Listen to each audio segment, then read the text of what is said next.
Okay, so when you eat something, your body has to manage that sugar. Seems pretty simple, right? But what if I told you there's a massive, world-changing difference between eating sugar and having that exact same sugar injected straight into your bloodstream? Well, that one kind of weird difference is the key to understanding some of the biggest, most talked about drugs on the planet right now. And this is the central mystery we're going to unravel. Why does eating sugar cause this huge insulin reaction while injecting it doesn't?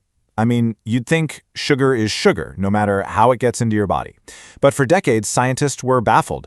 They saw that an IV drip of glucose caused a pretty small insulin release, but eating that same exact amount made insulin levels go through the roof.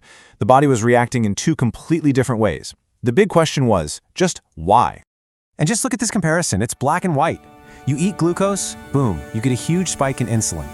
But when that same glucose bypasses your stomach and your intestines and goes straight into a vein, the response is way, way weaker. This was the light bulb moment for researchers. It told them the secret wasn't in the blood itself. It was happening in the gut. Your digestive system was doing something special, some kind of secret signaling. So that clue led them down a rabbit hole, and what they found was this hidden communication system. It turns out our gut isn't just a passive tube for digestion. Oh no, it's actively sending out messages, telling the rest of the body what's coming. And this whole incredible phenomenon was finally given a name: the incretin effect. So what is the incretin effect? In the simplest terms, it's all the extra insulin your body makes just because you ate your food instead of injecting it. It's all thanks to these special hormones that get released from your gut. They act like an advanced warning system, basically shouting up to the pancreas, "Hey, code red, sugar is incoming. Get the insulin factory fired up, right now." And this whole system really has two star players. First, you've got GLP-1. That's released from cells deep down in your gut. Think of it as the main event signal. Then, a little earlier in the journey, you have GIP. It's released from the small intestine. And together, these two hormones are the dynamic duo, the messengers that are driving this incredibly powerful incretin effect. But of course, there's a catch. Nature designed our natural GLP-1 for a quick, specific job. It's super powerful, but there's an enzyme in our blood called DPP4 that acts like a self-destruct timer. It finds GLP-1 and just neutralizes it within a couple of minutes. Now that's actually a good thing for preventing your blood sugar from crashing after a meal. But for medicine, it's a huge challenge. How do you possibly harness a signal that disappears almost as soon as it's sent? And you have to understand, GLP-1 is a multitasking genius. It's doing 4 crucial jobs all at once. First, it tells the pancreas to make insulin, but, and this is so smart, only when your blood sugar is actually high. Second, it tells your liver, hey, cool it. Stop releasing your stored-up sugar. Third, it actually slows down how fast your stomach empties, which prevents a big sugar flood into your system.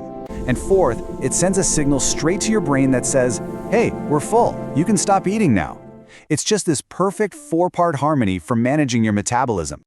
So, this elegant system, it's a cornerstone of a healthy metabolism. It works beautifully, but what happens when it breaks? Well, for people with type 2 diabetes, this perfectly tuned communication network, it starts to fail. And just how important is it?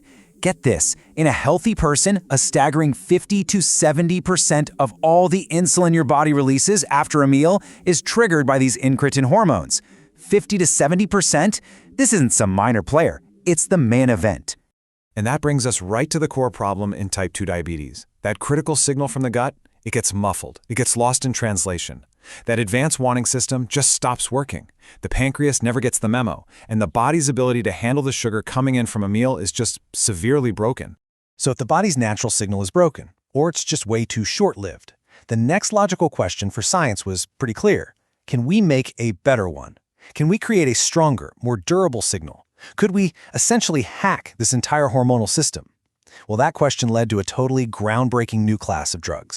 The solution they came up with is a class of drugs called GLP-1 receptor agonists. Now think of them as bioengineered copies of our natural GLP-1. They're designed to do the exact same job, but with one crucial upgrade. They're built with a kind of molecular shield that makes them resistant to that self-destruct enzyme DPP4. So instead of lasting for a couple of minutes, they can stick around and work for hours, or in some cases for an entire week. And this scientific breakthrough led to the blockbuster drugs that you've definitely heard of.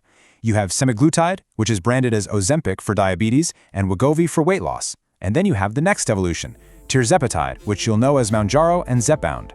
What makes this one so different is that it's a dual agonist. It doesn't just mimic GLP-1, it mimics GIP too, so it's hitting two of these hormonal targets at the same time for an even more powerful effect. So, okay, we've got these long-lasting hormone mimics. What do they actually do inside the body? Well, their impact is absolutely profound because they don't just fix one little thing, they help restore balance across multiple interconnected systems all at the same time. So why are these drugs so unbelievably transformative? It's because they bring back that natural four-pronged attack on blood sugar, and they keep it active 24/7. You get the smart insulin release, you get the liver to stop pumping out sugar, you get the slower digestion, and you get the reduced appetite from the brain signals. It all works together. And the result isn't just better blood sugar, it's also dramatic weight loss, and as we're now learning, proven protection for your heart. I mean, the clinical data is it's staggering. Look at this. In the big clinical trials, patients who were on a placebo, they lost about 2.5% of their body weight. Not bad. But the people on semaglutide, they lost an average of almost 15%. 15! I mean, those numbers are just undeniable. This proves it's not just a simple weight loss drug, it's a complete metabolic reset. You know, this quote really just nails it. It captures the entire journey perfectly. The Incretin effect started out as this weird observation in a lab, a physiological curiosity. And now, understanding and learning how to manipulate it has become a fundamental pillar of how we treat two of the biggest health crises we face, diabetes and obesity. It's a true success story. And believe it or not, this story is not over. Not by a long shot. Following the huge success of dual agonists like tirzepatide, scientists are now deep in development on triple agonist drugs. These will target GLP-1, GIP, and a third hormone receptor all at once.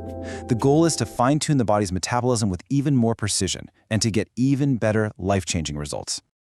When you step back and look at it, the story of the Incretin effect is really about learning to listen to a secret conversation that's happening inside our own bodies, and then finding a clever way to join in. It really leaves us with this tantalizing question. What other secret biological messages are flying right under our radar? And which one are we going to learn to hack next?